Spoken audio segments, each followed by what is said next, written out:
نحمده ونصلي على رسوله الكريم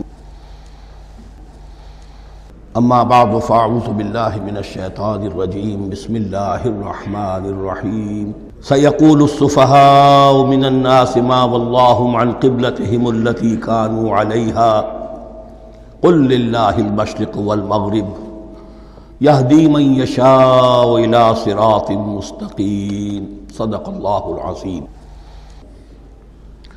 اب یہ تحویل قبلہ کا مضمون براہ راست آ رہا ہے۔ اس کے لیے تمہیدی 2 رکوع ہم پڑھ چکے ہیں۔ حضرت ابراہیم کا تذکرہ جو معمار ہیں بیت اللہ کے، ابو الانبیاء ہیں، امام الناس ہیں، انہی کی ایک نسل بنی اسرائیل ہے، انہی کی ایک نسل بنی اسماعیل ہے۔ ان کا دین کیا تھا، اس کی بنیاد کیا تھی، انہوں نے اور خود ان کے پوتے حضرت یعقوب نے اپنی اولاد کو کس بات کی وصیت کی تھی، اب وہ اولاد مختلف پگڈنڈیوں پر چل کر کہاں کہاں پہنچ چکی ہے، یہ سارا پس منظر ہے اصل میں اس تحویل قبلہ کے لیے۔ اور تحویل قبلہ پر پورے 2 رکوع آ رہے ہیں۔ اس سے بسا اوقات یہ خیال پیدا ہوتا ہے، میرے ذہن میں بھی کبھی ہوتا تھا کہ یہ ایسی بڑی بات کیا تھی جس کے لیے قرآن مجید نے اتنے شد و مد کے ساتھ اور اس قدر تفصیل کے ساتھ بلکہ تکرار کے ساتھ بات کی۔ تو اصل میں اس کو یوں سمجھیے کہ ایک خاص مذہبی ذہنیت ہوتی ہے، اور وہ مذہبی ذہنیت یہ ہوتی ہے کہ اعمال کے ظاہر پر ان کی توجہ زیادہ مرکوز ہو جاتی ہے، اعمال کی جو روح ہے زیادہ اس کی طرف توجہ نہیں ہوتی۔ عوام الناس کا معاملہ یہی ہو جاتا ہے، ظواہر پر، رسومات پر، جو ظاہری شکلیں ہیں ان کی اہمیت، جو اصل دین ہے، روح دین ہے، جو مقاصد دین ہیں، ان کی طرف توجہ نہیں ہوتی۔ نتیجہ یہ ہوتا ہے کہ ظاہر میں ذرا سا فرق انہیں بہت محسوس ہوتا ہے، ذرا سا فرق ہو گیا، کسی نے رفع یدین کر لیا، قیامت آ گئی، معلوم ہوا یہ کوئی اور ہی آ گیا ہماری مسجد میں، یہ کون ہے، کسی نے آمین ذرا اونچا کہہ دیا، پھر قیامت آ گئی۔ یہ ساری چیزیں جو یہ خاص ایک ذہنیت ہوتی ہے، اس ذہنیت کے پس منظر میں یہ مسئلہ چھوٹا نہیں تھا۔ ایک تو یہ کہ جو قبائلی اور قومی پس منظر تھا اس کے حوالے سے سمجھیے، مکے میں جو لوگ ایمان لائے، ظاہر بات ہے ان سب کو عقیدت تھی خانہ کعبہ کے ساتھ، خود حضور کو تھی۔ آپ روتے ہوئے نکلے ہیں اور آپ نے یہ فرمایا تھا کہ اے کعبہ مجھے تجھ سے بڑی محبت ہے، لیکن تیرے یہاں کے رہنے والے مجھے یہاں رہنے نہیں دیتے۔ پھر یہ کہ وہ جو عقیدت اور محبت تھی وہ تمام ان مسلمانوں کے دلوں میں بھی تھی۔ مدینے میں آ کر آپ نے رخ بدل دیا۔ جب تک مکے میں تھے معلوم ہوتا ہے کہ حضور جب کھڑے ہوتے تھے نماز کے لیے تو آپ اس طرح کھڑے ہوتے تھے کہ بیک وقت استقبال قبلتین ہو جاتا تھا، یعنی جو جنوبی دیوار ہے ایک طرف وہ کونا ہے جس میں حجر اسود ہے، اور دوسری طرف وہ یمانی ہے، رکن یمانی جو یمن کی طرف ہے، جنوب کی طرف ہے۔ ادھر کوئی شخص کھڑا ہوگا اور وہیں پر انہی کے درمیان جو ہے جب طواف کیا جاتا ہے تو دعا مانگی جاتی ہے، ربنا آتنا فی الدنیا حسنۃ وفی الآخرۃ حسنۃ وقنا عذاب النار۔ باقی پورے طواف میں آپ جو چاہیں دعا مانگے، لیکن یہاں یہ دعا ہے خاص۔ اب اگر کوئی شخص ادھر کھڑا ہو کر نماز پڑھ رہا ہے تو کعبہ تو سامنے ہے ہی، ٹھیک سیدھ میں یروشلم بھی ہے۔ استقبال القبلتین، ایک ہی وقت میں 2 قبلوں کی طرف رخ ہو گیا۔ مدینہ میں آ کر معاملہ بدل گیا، مدینہ درمیان میں ہے، مکہ مکرمہ اس کے جنوب میں ہے اور یروشلم اس کے شمال میں ہے۔ اب جنوب کی طرف رخ کریں گے تو پیٹھ ہوگی یروشلم کی طرف، یروشلم کی طرف رخ کریں گے تو پیٹھ ہوگی کعبے کی طرف۔ اس میں امتحان ہو گیا ان لوگوں کا جو ایمان لائے تھے کہ آیا وہ محمد الرسول اللہ صلی اللہ علیہ وسلم کے فرمان کی پیروی کرتے ہیں یا اپنی پرانی عقیدتوں اور اپنی پرانی جو روایات ہیں ان کو زیادہ اہمیت دیتے ہیں۔ اللہ کا شکر ہے جو لوگ مکے سے آئے تھے ان کی اتنی تربیت ہو چکی تھی کہ ان میں سے کسی کے لیے کوئی مسئلہ پیدا نہیں ہوا۔ اقبال کا وہ مصرع پھر سنا رہا ہوں، بمصطفیٰ برساں خیش را کے دی ہماوست اگر بہو نہ رسیدی تمام بولا بیست۔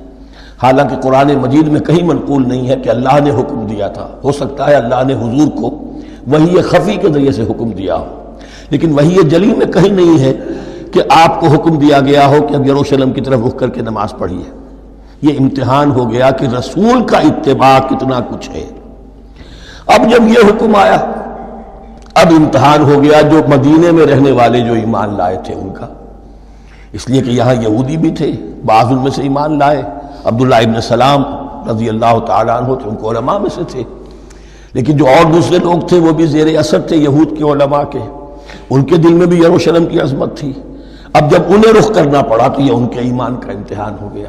تو یہ بڑا امتحان تھا اس میں کہ جو سب کے لیے مثبر تھا، اور مسلمانوں میں سے بعض لوگوں کے دلوں میں یہ خیال بھی پیدا ہوا ہوگا اگر اصل قبلہ یہ تھا تو ہم نے اب تک جو نمازیں پڑھی ہیں وہ تو پھر ہم نے غلط رخ پر پڑھی۔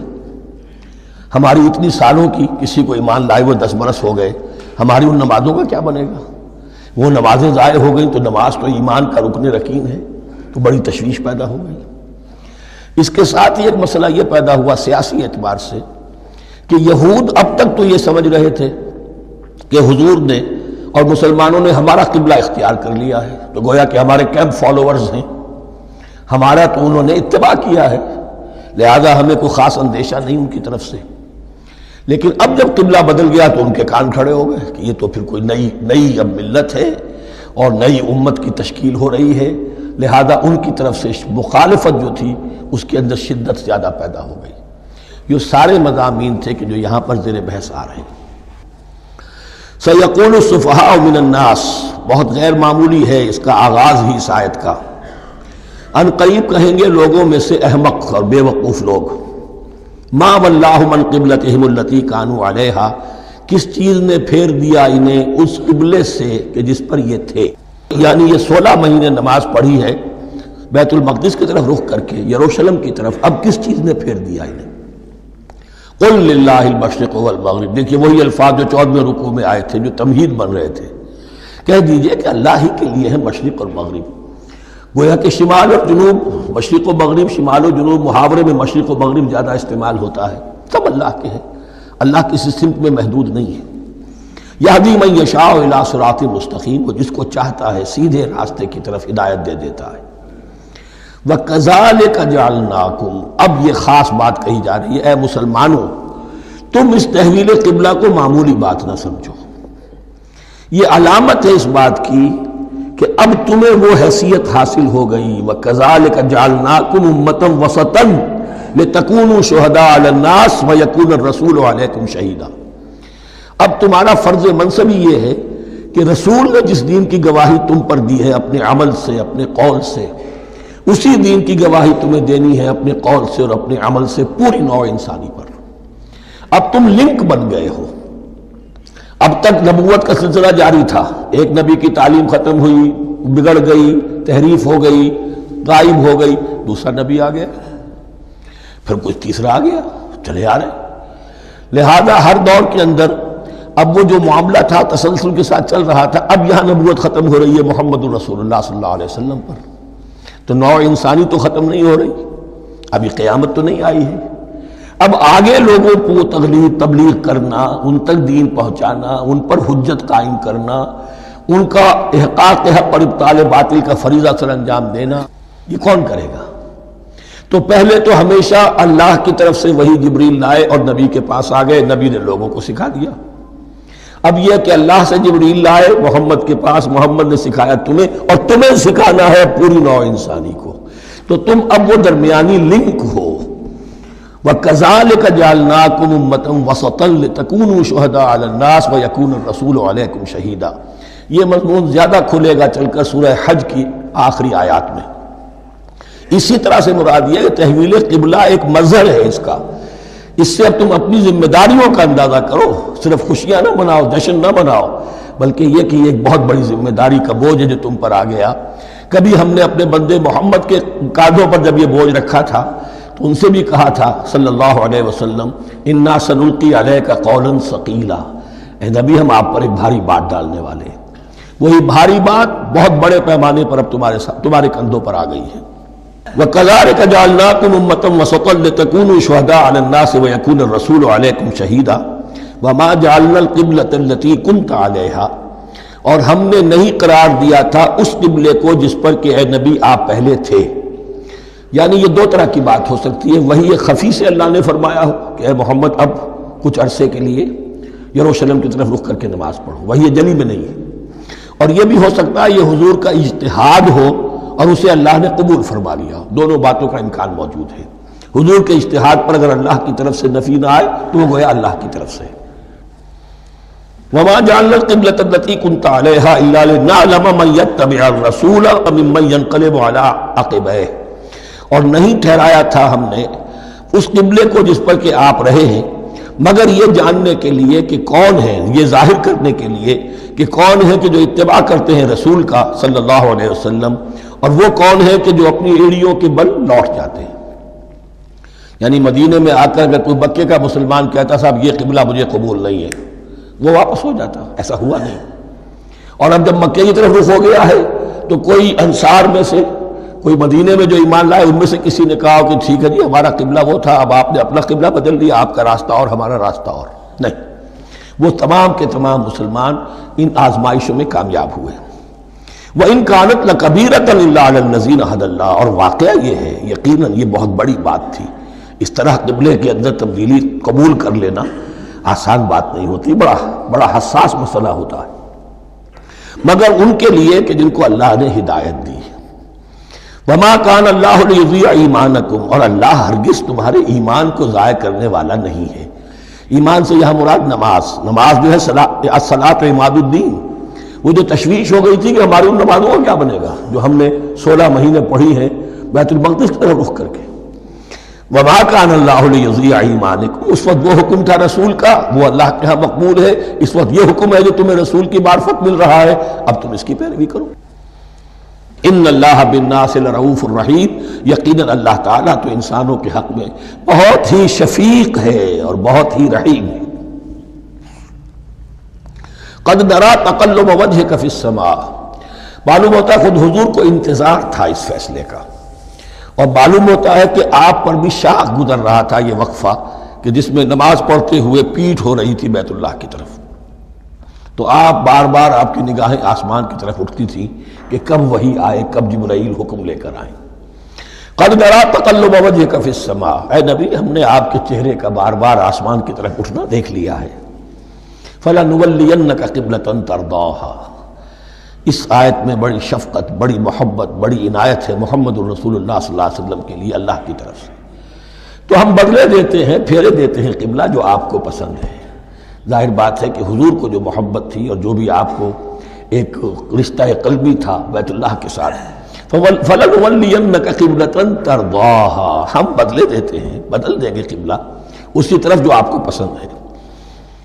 فَوَلِّ وَجْهَكَ شَطْرَ الْمَسْجِدِ الْحَرَامِ، تو بس اب پھیر دیجئے اپنے رخ کو مسجد حرام کے رخ پر۔ وَحَيْثُ مَا كُنْتُمْ، اور مسلمانوں جہاں کہیں بھی تم ہو، مدینے میں ہو یا کہیں اور ہو، مغرب میں ہو، شمال میں ہو، جنوب میں ہو، کہیں ہو، فَوَلُّوا وُجُوهَكُمْ شَطْرَهُ، تو اپنا چہرہ نماز میں اسی کے رخ پر پھیرو۔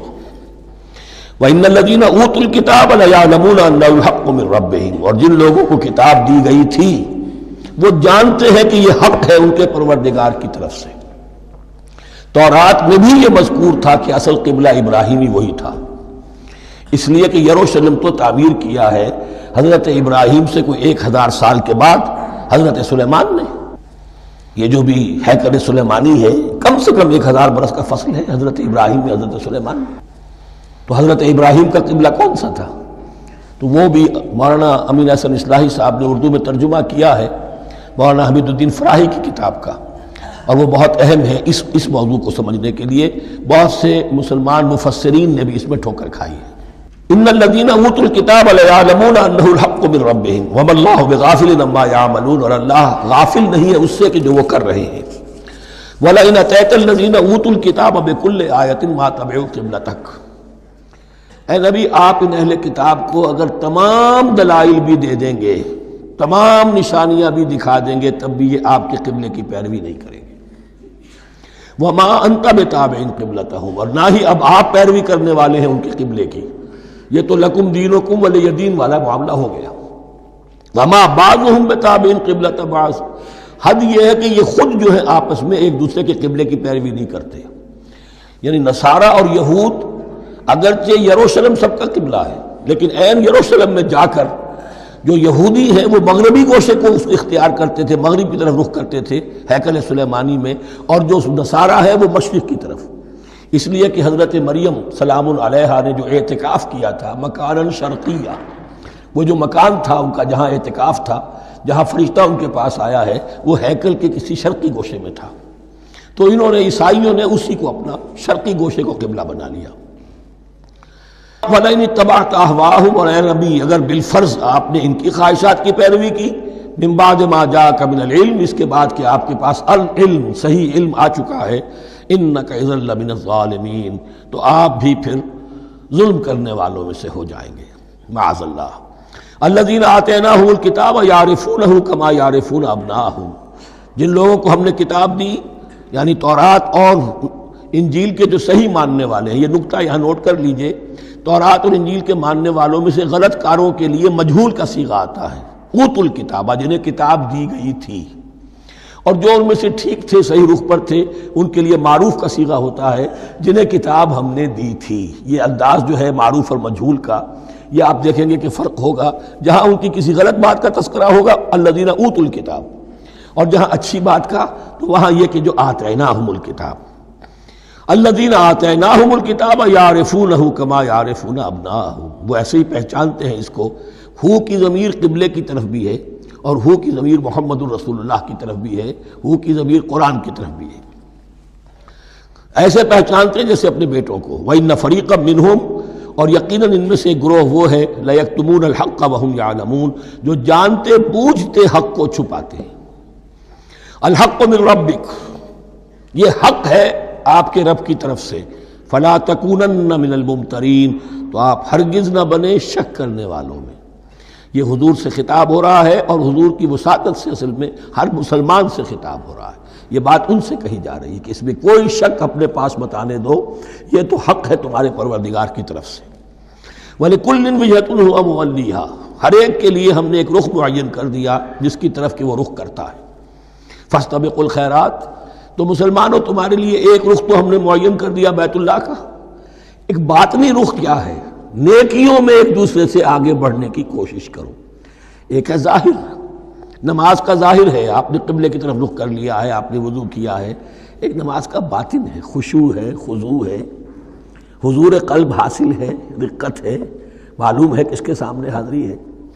اسی طریقے سے قبلہ ایک تو یہ ہے جو کہ کعبہ ہے، بیت اللہ ہے، ایک یہ فاستبقوا الخیرات، تم ہر نیکی کے اندر ایک دوسرے سے آگے بڑھنے کی کوشش کرو۔ اینما تکونوا یاتی بکم اللہ جمیعا، جہاں کہیں بھی ہوگے اللہ تم سب کو لے آئے گا، جمع کر دے گا۔ ان اللہ علی کل شیء قدیر، یقیناً اللہ تعالی ہر چیز پر قادر ہے۔ ومن حیث خرجت فول وجهک شطر المسجد الحرام، اور جدھر سے بھی آپ کا نکلنا ہو، کہیں سفر کریں، کہیں بھی جائیں، تو آپ اپنا رخ پھیر دیجئے مسجد حرام کی طرف۔ وَإِنَّهُ لَلْحَقُّ مِن رَبِّكَ، اور یہ یقیناً حق ہے آپ کے رب کی طرف سے۔ وَمَا اللَّهُ بِغَافِلٍ عَمَّا تَعْمَلُونَ، اور اللہ غافل نہیں اس سے کہ جو تم کر رہے ہو۔ یہاں بظاہر جو ہے کلام حضور سے ہے، اصل میں مسلمانوں سے خطاب ہے بواسطہ محمد صلی اللہ علیہ وسلم۔ وَمِنْ حَيْثُ خَرَجْتَ فَوَلِّ وَجْهَكَ شَطْرَ الْمَسْجِدِ الْحَرَامِ وَحَيْثُ مَا كُنْتُمْ فَوَلُّوا وُجُوهَكُمْ شَطْرَهُ، اور دیکھو جہاں بھی تم نکلو اپنا رخ کرو مسجد حرام کی طرف۔ امریکہ میں جاؤ تب بھی رخ ہوگا مسجد حرام کی طرف، روس میں جاؤ رخ تمہارا ہوگا مسجد حرام کی طرف۔ وَحَيْثُ مَا كُنْتُمْ، اور اے مسلمانوں جہاں کہیں بھی تم ہو، فَوَلُّوا وُجُوهَكُمْ شَطْرَهُ، تو اپنے چہروں کو پھیر دو اسی کی رخ پر۔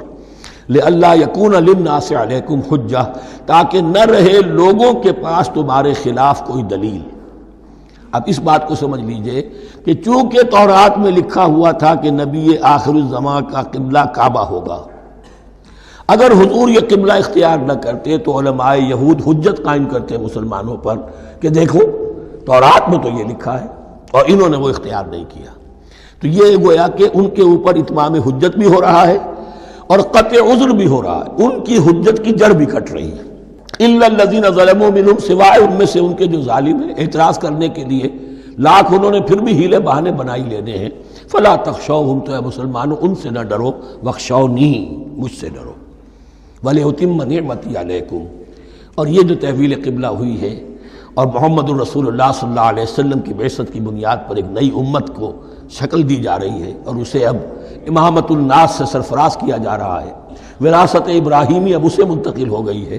یہ اس لیے ہے وَلِأُتِمَّ نِعْمَتِي عَلَيْكُمْ، اپنی نعمت میں تم پر اس کا اتمام فرما دوں، مکمل کر دوں، وَلَعَلَّكُمْ تَهْتَدُونَ، اور تاکہ تم ہدایت یافتہ بن جاؤ۔ کما ارسلنا فیکم رسولا، جیسے کہ ہم نے بھیج دیا ہے تم میں ایک رسول۔ اب یہ دعا ابراہیم و اسماعیل یاد کر لیجئے، ربنا وبعث فیہم رسولا منہم یتلو علیہم آیاتک ویعلمہم الکتاب والحکمت ویزکیہم۔ اب گویا کہ وہاں تو دعا تھی، اور یہ 3000 سال کے بعد اس دعا کا ظہور ہو رہا ہے بعثت محمدی کی شکل میں۔ کما ارسلنا فیکم رسولا منکم، جیسے کہ ہم نے بھیج دیا ہے تم میں رسول اپنا، تم ہی میں سے، یتلو علیکم آیاتنا، وہ تلاوت کرتا ہے تم پر ہماری آیات، ویزکیکم، تمہیں پاک کرتا ہے، تزکیہ کرتا ہے تمہارا، ویعلمکم الکتاب والحکمہ، اور تمہیں تعلیم دیتا ہے کتاب و حکمت کی، ویعلمکم ما لم تکونوا تعلمون، اور تمہیں تعلیم دے رہا ہے ان چیزوں کی جو تمہیں معلوم نہیں تھی۔ یہاں ایک نقطہ بڑا اہم ہے، حضرت ابراہیم اور اسماعیل کی دعا میں جو ترتیب تھی یہاں اللہ نے اس کو بدل دیا ہے۔ وہاں کیا تھا؟ تلاوت آیات، تعلیم کتاب و حکمت، پھر تزکیہ۔ یہاں کیا ہے؟ تلاوت آیات، پھر تزکیہ، پھر تعلیم کتاب و حکمت۔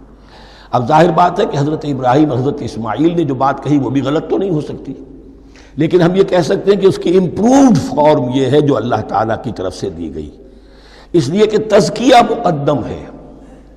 اگر نیت صحیح نہیں ہے تو تعلیم کتاب و حکمت مفید نہیں ہوگی، بلکہ گمراہی میں اضافہ ہوگا۔ نیت کج ہے تو گمراہی بڑھتی چلی جائے گی، اور تزکیہ کا حاصل کیا ہے؟ نیت درست ہو جائے، اخلاص، نحن لہ مخلصون۔ اگر یہ نہیں ہے تو جتنا پڑھو گے، جتنے بڑے عالم ہوگے، شیطان بھی بن سکتے ہو۔ بڑے بڑے فتنے عالموں نے اٹھائے ہیں۔ یہ جو دین اکبری تھا یا دین الہی تھا، اکبر کے تو باپ دادا کو کبھی خیال نہیں آ سکتا تھا اس کا۔ یہ پٹی پڑھانے والے کون تھے؟ ابو الفضل اور فیضی جیسے علماء، بہت بڑے علماء۔ اسی طرح غلام احمد قادیانی، اس کو اصل میں جو بھی پٹیاں پڑھائی ہیں وہ تو پڑھائی حکیم نور الدین نے، جو بہت بڑا عالم تھا، اہل حدیث عالم تھا۔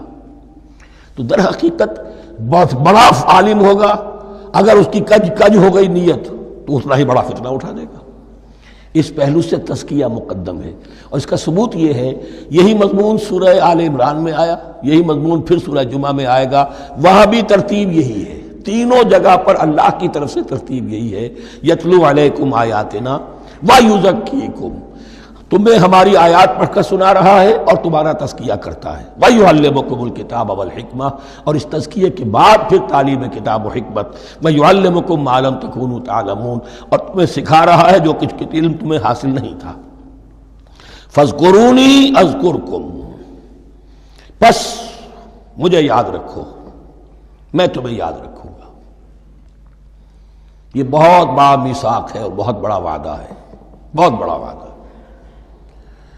اور یہاں تک حدیث میں پھر اس کی شرح آئی ہے، میرا بندہ اگر مجھے اپنے دل میں یاد کرتا ہے، میں بھی اسے اپنے جی میں یاد کرتا ہوں، اور میرا بندہ اگر میرا ذکر کسی محفل میں کرتا ہے تو میں اس سے بہت اعلیٰ محفل میں اس کا ذکر کرتا ہوں۔ اس کی محفل تو بہت بلند و بالا ہے، ملائے اعلیٰ کی محفل ہے، فرشتے ملائکہ مقربین کی محفل ہے، خدا خود میر محفل بود اندر لامکا خسرو، محمد شمع محفل بود شب جائے کہ من بودم۔ اب خسرو کس عالم میں تھے جب یہ شعر کہہ گئے ہیں؟ تو بہرحال ہے تو صحیح، ایک محفل تو ہے، میں اس سے بڑی بہتر محفل میں ان کا تذکرہ کرتا ہوں۔ فاذکرونی اذکرکم واشکروا لی ولا تکفرون، اور میرا شکر کرو، میری نعمتوں کا ادراک کرو، اس کا شعور حاصل کرو، اس پر زبان سے بھی شکر ادا کرو، اپنے عمل سے بھی، جوارح سے بھی ان نعمتوں کا حق ادا کرو۔ یہاں وہ 18 رکوع ختم ہو گئے، نصف اول اس سورہ مبارکہ کا مکمل ہو گیا۔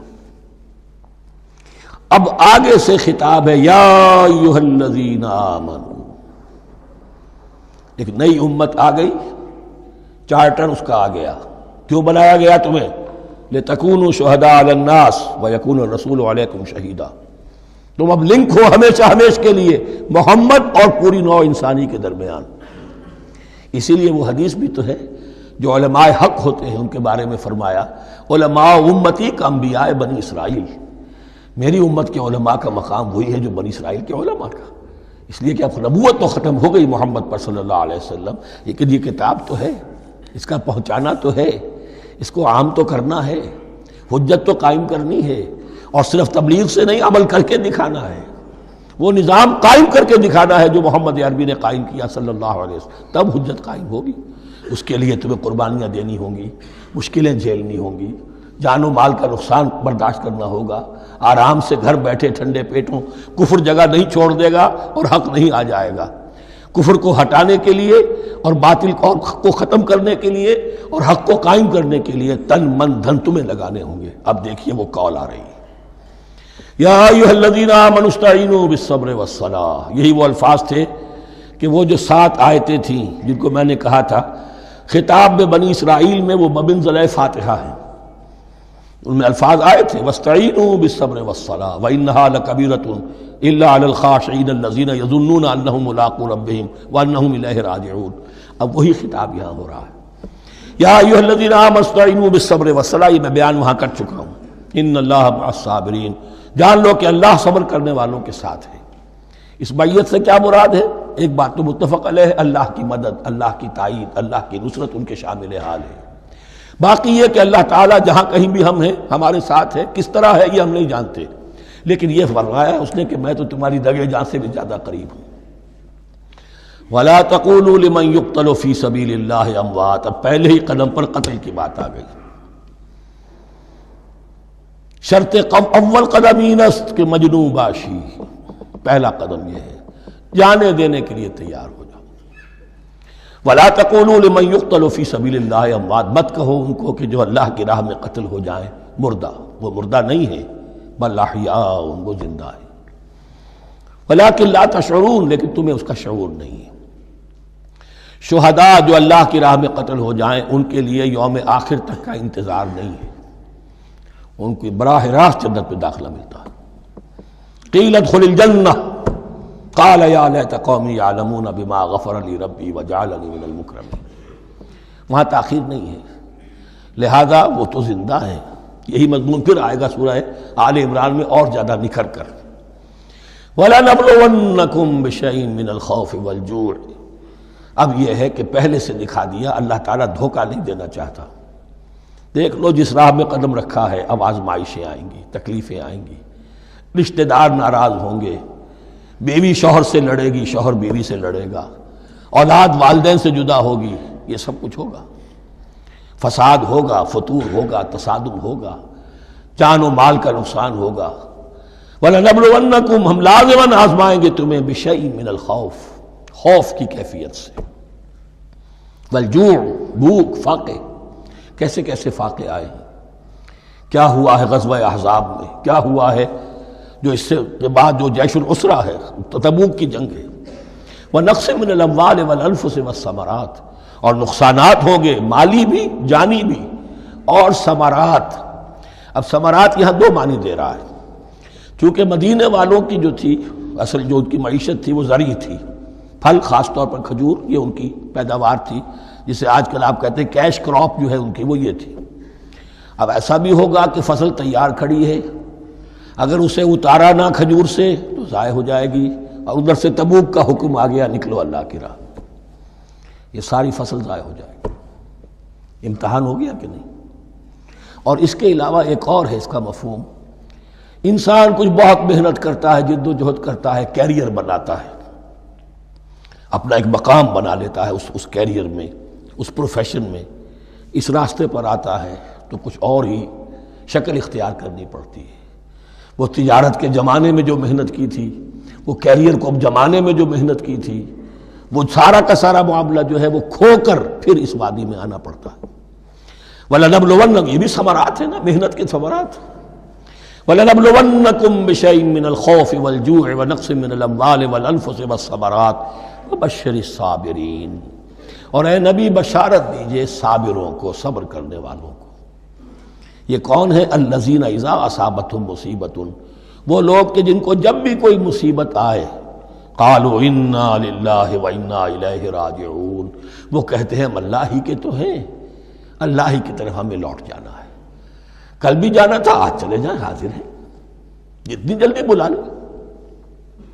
نشان مرد مومن باتوں گویم جو مرگ آیا تبسم مر لبے اوست. مرد مومن کی تو نشانی یہی ہے کہ جب موت آئے تو مسرت کے ساتھ اس کے چہرے پر، اس کے ہونٹوں پر مسکراہٹ ہو. یہ ایمان جو میں نے کہا تھا لٹمس ٹیسٹ یہ ہے کہ بندہ مومن اس دنیا میں زیادہ رہنے کی خواہش نہیں کر سکتا. لائف از اے لائبلٹی، جو لمحہ آ رہا ہے اس کا حساب دینا ہوگا. تو جتنی عمر بڑھ رہی ہے حساب بڑھ رہا ہے. It's not an asset, it's a liability.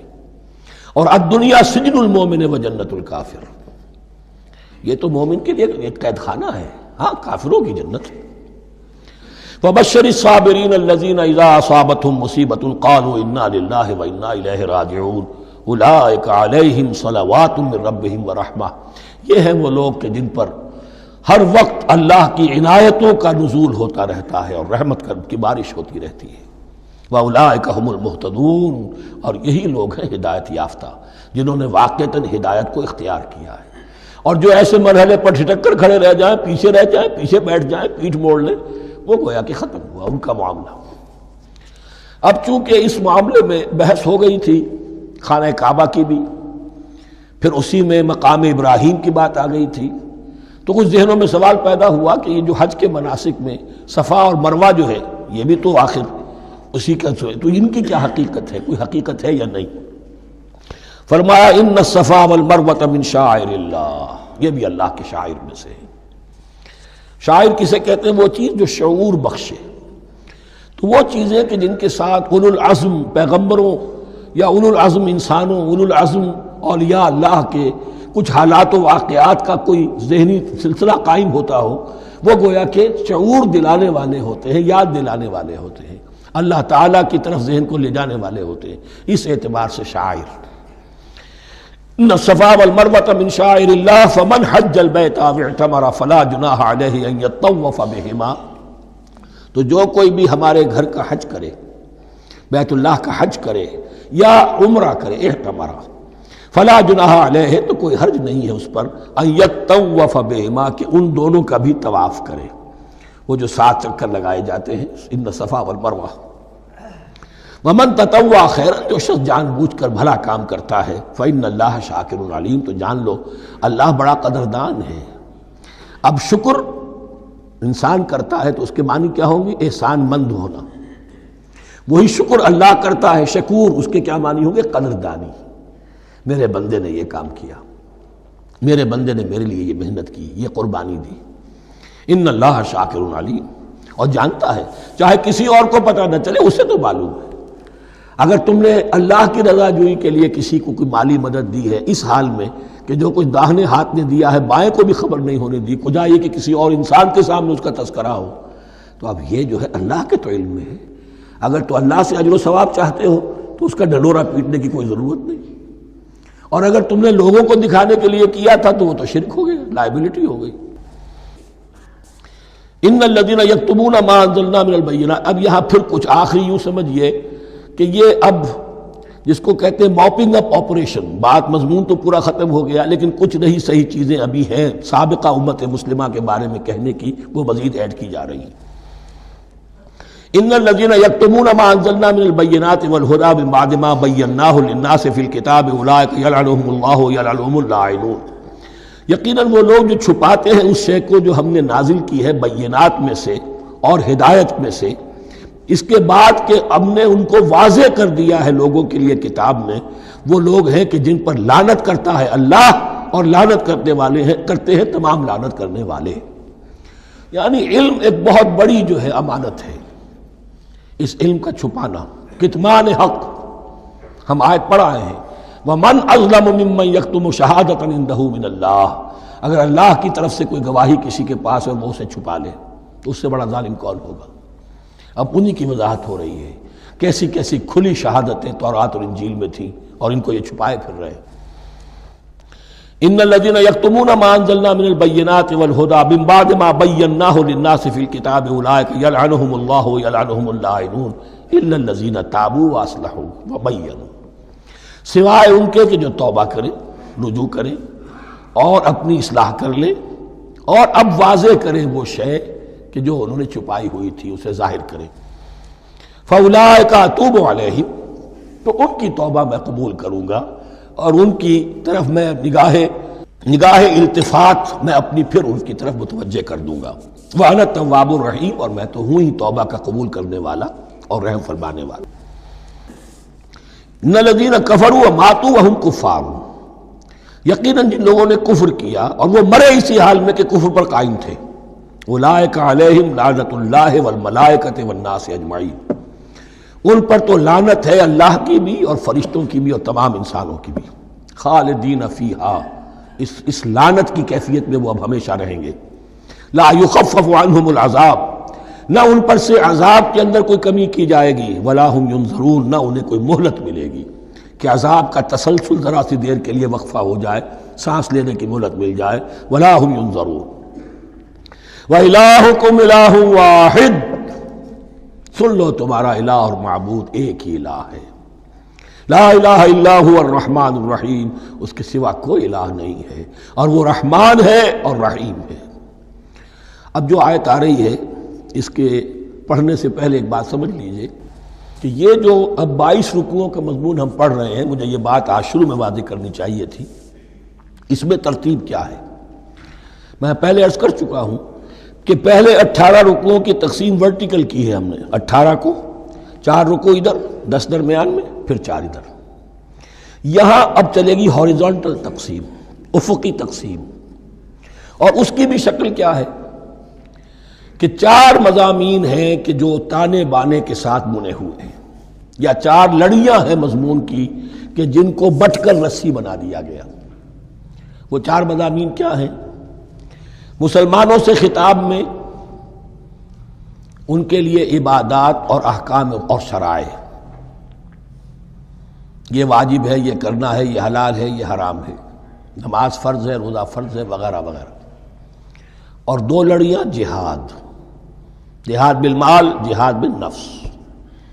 جہاد بالنفس کی آخری انتہا قتال ہے، جہاں انسان نقد جان ہاتھ پر رکھ کر، ہتھیلی پر رکھ کر میدان میں حاضر ہو جاتا ہے۔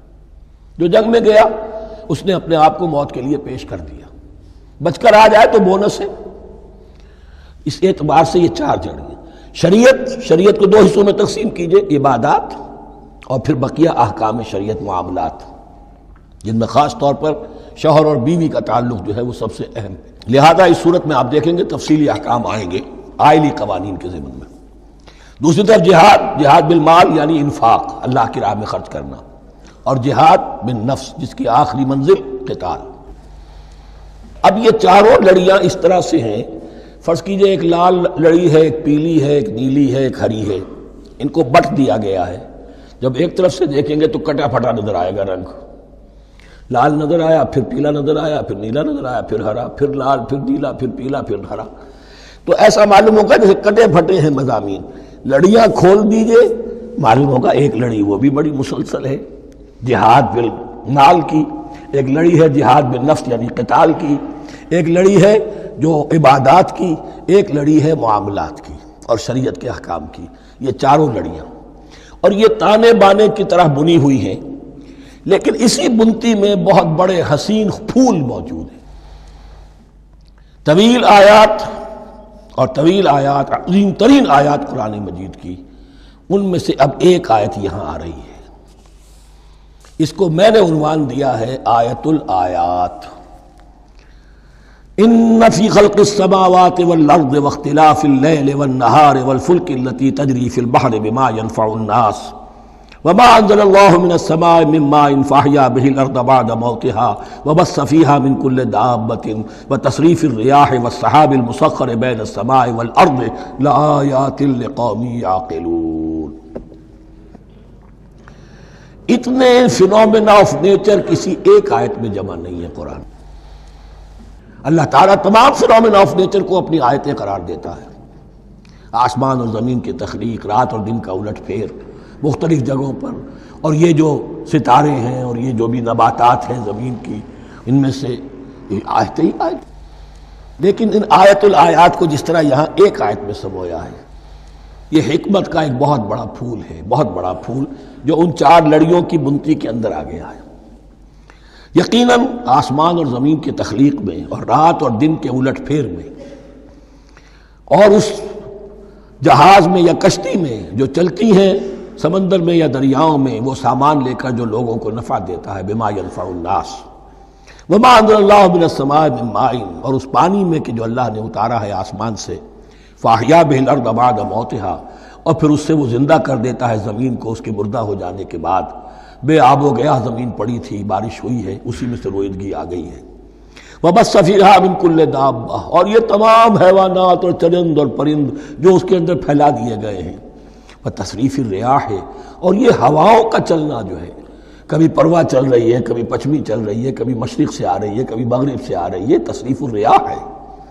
وَالسَّحَابِ الْمُسَخَّرِ بَيْنَ السَّمَاءِ وَالْأَرْضِ، اور ان بادلوں میں کہ جو معلق کر دیے گئے آسمان اور زمین کے درمیان۔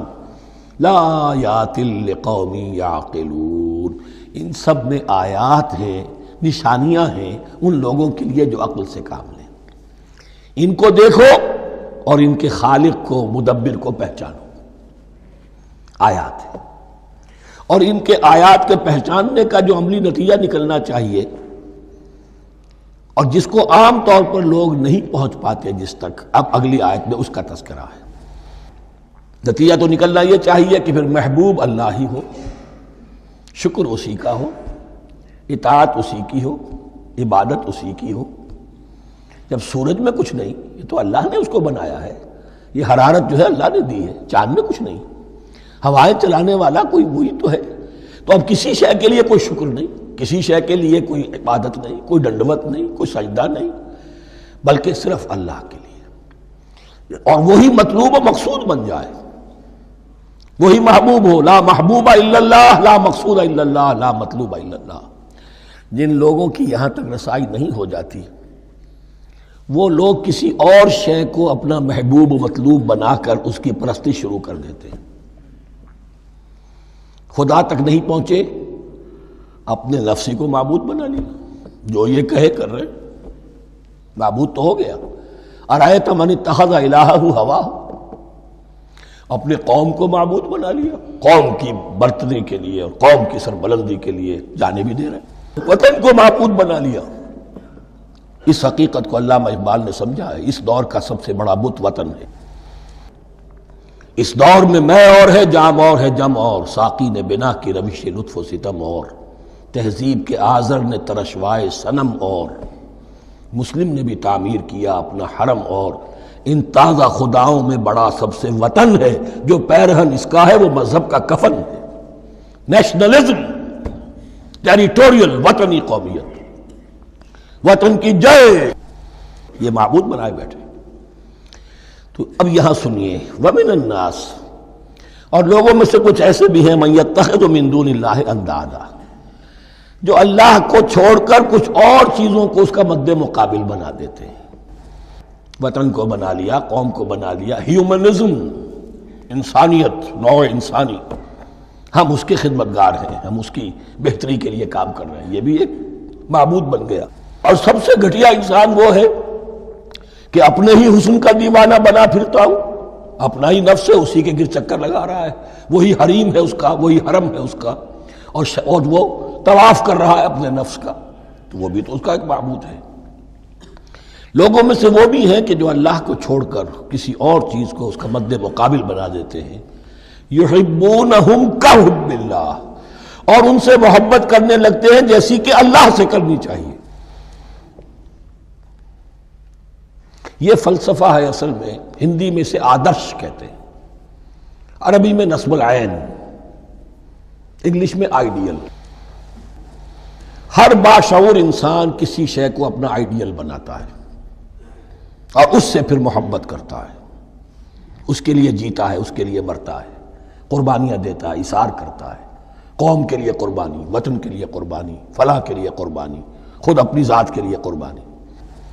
یحبونہ کحب اللہ، یہ سارے کام تو اللہ کے لیے کرنے کے تھے، جیو اللہ کے لیے، مرو اللہ کے لیے، محبت اس سے کرو۔ ان صلاتی و نسکی و محیای و مماتی للہ رب العالمین۔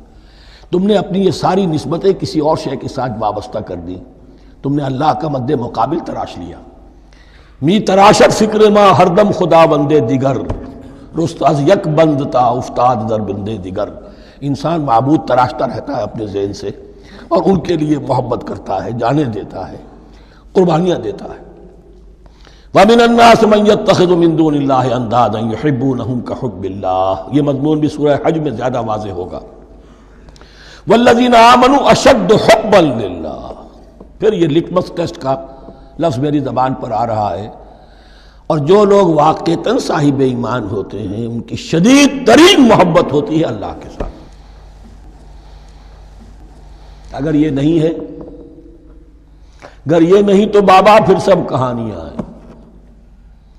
کوئی شے اللہ سے زیادہ محبوب ہو گئی وہ تمہاری معبود ہے، تم نے اللہ کو چھوڑ دیا، چاہے وہ دولت ہی ہے، چاہے عبد الدینار و عبد الدرہم، ہلاک اور برباد ہو جائے درہم و دینار کا بندہ۔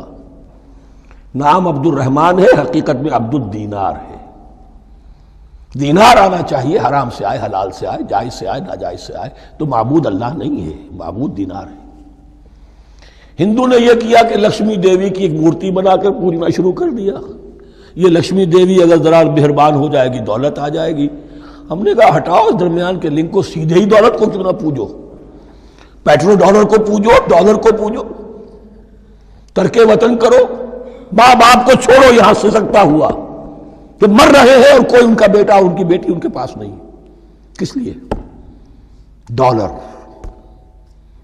کون معبود ہوا؟ وَمِنَ النَّاسِ مَن يَتَّخِذُ مِن دُونِ اللَّهِ أَندَادًا يُحِبُّونَهُمْ كَحُبِّ اللَّهِ وَالَّذِينَ آمَنُوا أَشَدُّ حُبًّا لِلَّهِ وَلَوْ يَرَى الَّذِينَ ظَلَمُوا إِذْ يَرَوْنَ الْعَذَابَ أَنَّ الْقُوَّةَ لِلَّهِ جَمِيعًا، اور کاش کہ دیکھ لیتے یہ لوگ جو اس شرک میں اور اس گناہ میں مبتلا ہیں، ظلم شرک کے معنی، جب وہ دیکھیں گے عذاب کو اور یہ بات واضح ہو جائے گی کہ قوت تو ساری کی ساری اللہ کے ہاتھ میں ہے، کسی کے پاس کچھ نہیں۔ وَأَنَّ اللَّهَ شَدِيدُ الْعِقَابِ، اور یہ کہ اللہ سزا شدید العذاب، اللہ سزا دینے میں بہت سخت ہے۔ اس وقت آنکھ کھلے گی تو فائدہ کیا ہوگا؟ اب آنکھ کھلے تو فائدہ ہے۔ اِسْتَبَرَّأَ الَّذِينَ اتُّبِعُوا مِنَ الَّذِينَ اتَّبَعُوا، اب انسانی معاشرے کے اندر یہ ہوتا ہے، کچھ لوگ ہوتے ہیں لیڈر لوگ جو اپنے پیچھے لوگوں کو لگا لیتے ہیں، چاہے ڈیماگوگس ہوں، چاہے مذہبی جو ہے وہ مسندوں کے والی ہوں، اپنے پیچھے لگاتے ہیں، اور ان کے پیچھے لگنے والے جو ہیں وہ یہ سمجھتے ہوئے ان کی عزت بھی ہے، ان کا احترام بھی ہے، ان کے نیچے دبے بھی ہوئے، ان کا پیچھے پیچھے چلتے ہیں۔ قیامت کے دن وہ تبرہ کریں گے، ان تم نے ہمیں مروایا، ہم تمہاری پیروی کرتے رہے، ہم نے سمجھا تم جو کہہ رہے ہیں وہ ٹھیک ہے، ہم نے تمہیں اپنا لیڈر مانا۔ اب وہ اعلان برات کریں گے، اللہ ہمارا ان سے کوئی تعلق نہیں۔ استبرأ الذین اتبعوا، اور اس کے جواب میں پھر وہ کریں گے ہمارا تم سے کوئی تعلق نہیں۔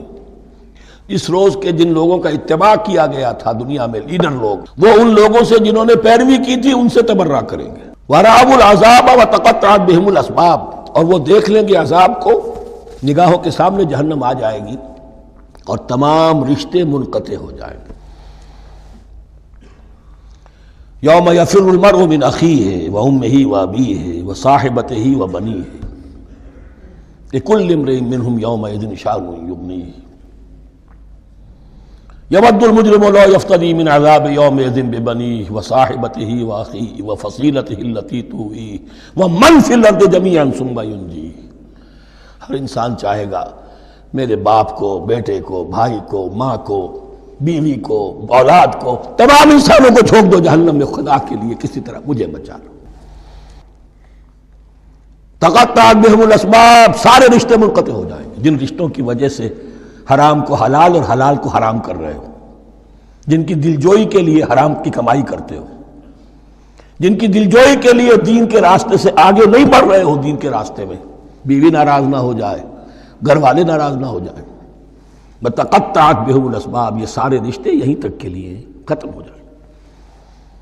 وقال الذین اتبعوا، اور جو ان کے پیروکار تھے وہ کہیں گے لو ان لنا کرۃ، اگر کہیں ہمیں دنیا میں لوٹنا نصیب ہو جائے، فنتبرأ منہم کما تبرؤوا منا، تو ہم بھی ان سے اسی طرح برات کریں گے جیسے آج یہ ہم سے برات کر رہے ہیں۔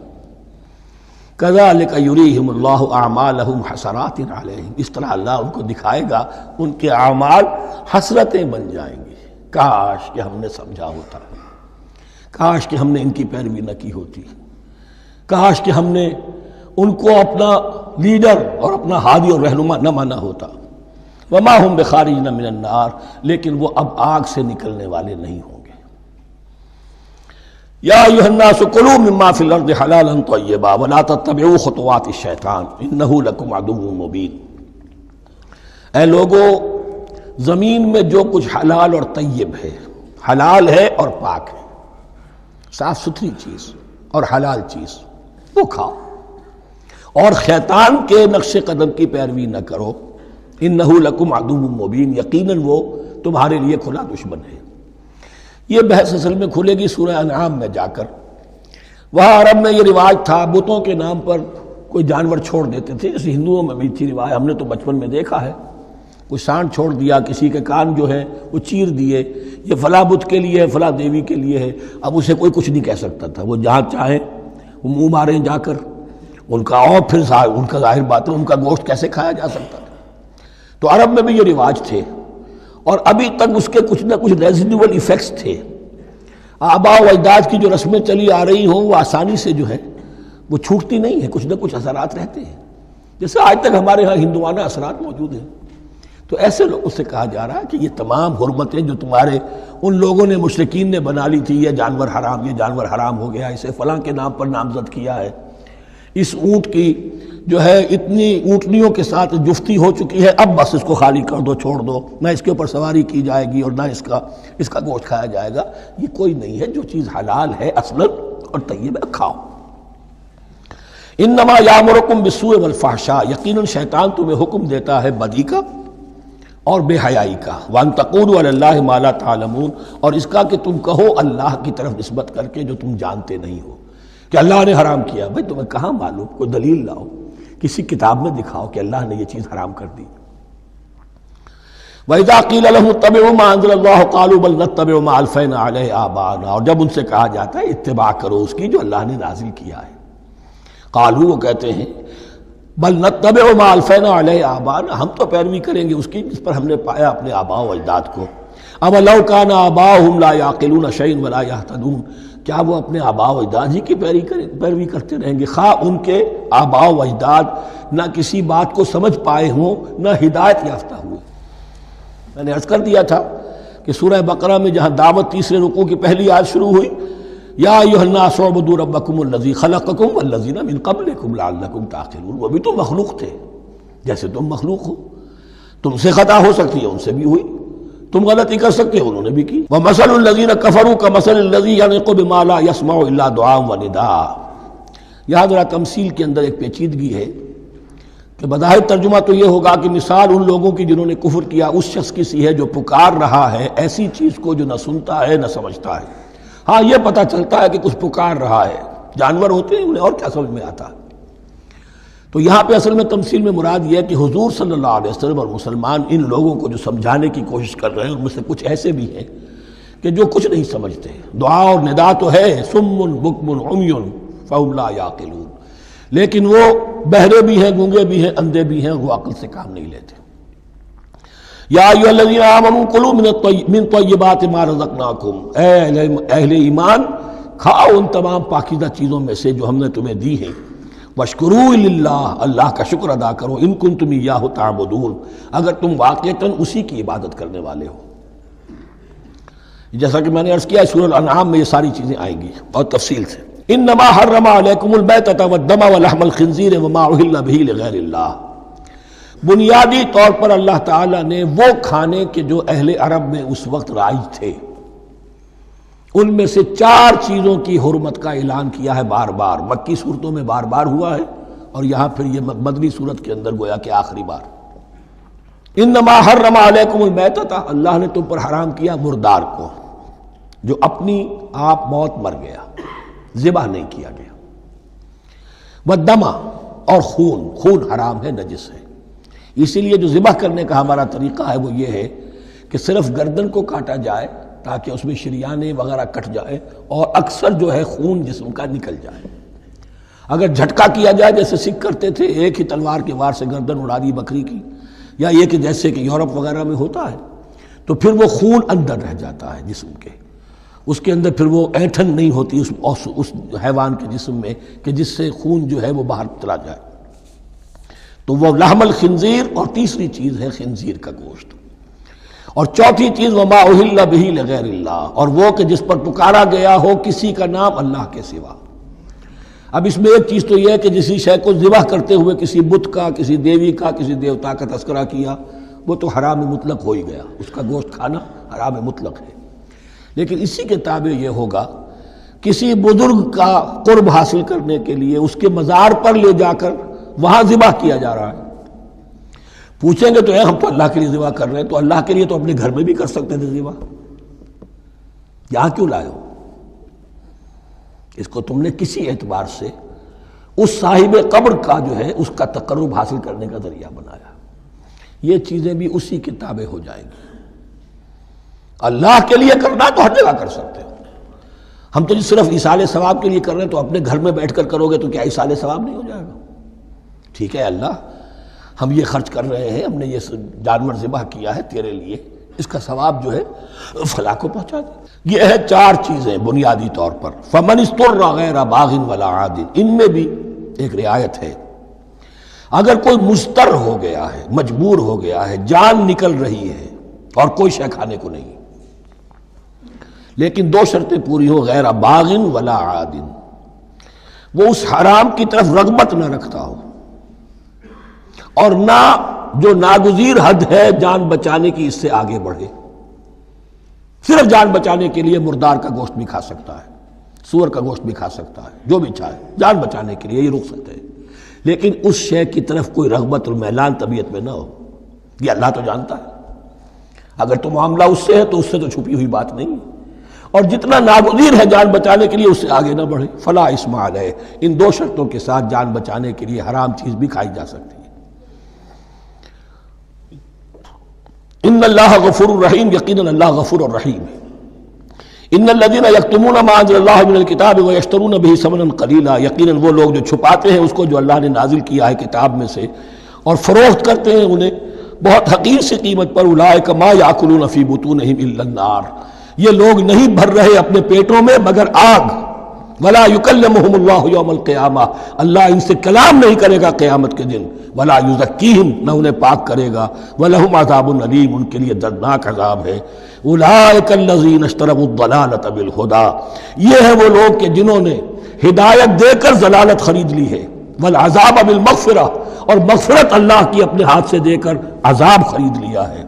فما اصبرہم علی النار، تو کتنا ہے ان کا حوصلہ آگ کے لیے، بڑے صابر ہیں اس جہنم کی آگ کے لیے، کس طرح تیاری کر رہے ہیں. ذالک بان اللہ نزل الکتاب بالحق، یہ اس لیے کہ اللہ نے تو کتاب نازل کی حق کے ساتھ. وان الذین اختلفوا فی الکتاب لفی شقاق بعید، اور یقیناً جن لوگوں نے کتاب اور شریعت میں پھر یہ پگڈنڈیاں نکالی، اختلاف کی، وہ بڑی ہی دشمنی میں اور بڑی ہی شقاوت کے اندر مبتلا ہو گئے. بارک اللہ لی ولکم فی القرآن العظیم ونفعنی وإیاکم بالآیات والذکر الحکیم.